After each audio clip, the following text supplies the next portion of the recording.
Les chrétiens d'Orient vivent leur calvaire quotidien. Et on le voit ici avec les réfugiés. Et chaque jour, il y a 350 réfugiés qui viennent de l'Irak, uniquement. Donc voilà, les chrétiens d'Orient vivent leur résurrection quotidienne. Et hier, la messe, donc lavement des pieds, on a choisi les enfants orphelins, 12 enfants orphelins, ils étaient des apôtres. On a choisi comme des apôtres et on a lavé les pieds. Ils venaient de Syrie, ils venaient de l'Irak, tout ça. Alors, une maman vient me rapprocher à la fin de célébration et elle me dit, 7 ans j'étais en Syrie. Et voilà, 3 ans et demi je suis en Turquie. Et qu'est-ce que je vais devenir avec mes enfants?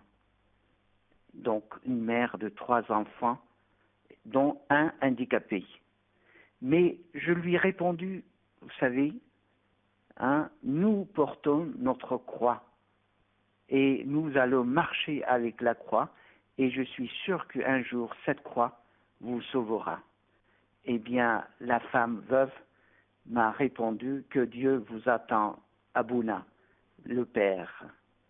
Nous vivons l'espérance parce que la croix nous porte l'espérance et nous guide vers la vie éternelle, vers là où on voudrait vraiment être.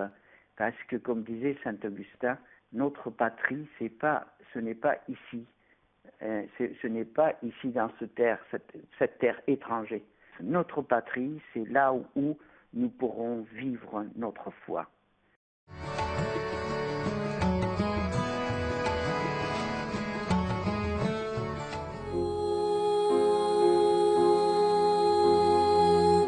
Sous votre protection, ô très sainte Mère de Dieu, les chrétiens des églises d'Orient ont toujours trouvé refuge.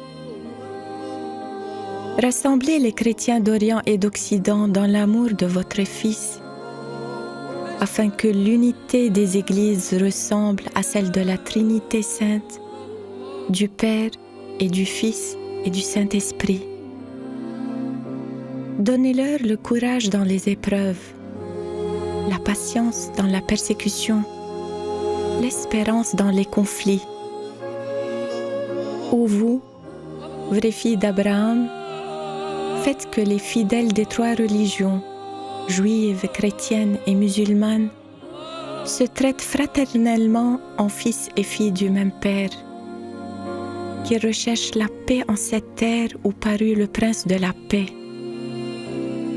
Dans la fidélité à l'Église et à sa mission, inspirez aux frères d'Occident la gratitude envers leurs frères d'Orient et à tous la charité qui fait vivre et croire au salut que le Père offre à tous les hommes.